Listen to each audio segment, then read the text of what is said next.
Good day, Mom and Sir. I am Lisil Vasquez. I'm 42 years old.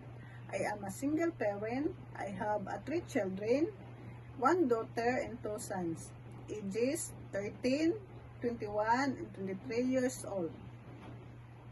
My father's name, Jose Vasquez. My mother's name, Jocelyn Maglangit Vasquez. I have 6 brothers and 5 sisters. I am the 9 in the family. I am a Catholic. I live in Lanao del Norte, Mindanao, Philippines. I am college graduate, Bachelor of Science in Midwifery. My work experience as a domestic helper in Kuwait. The family members, 7. One couple, ages 3, 7, 9, 12, and 15 years old. And my daily routine, do cleaning, cooking, washing the clothes, washing the car, and marketing.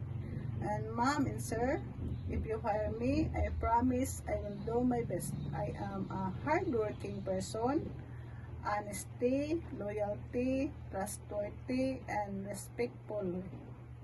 And Mom and Sir, thank you. God bless.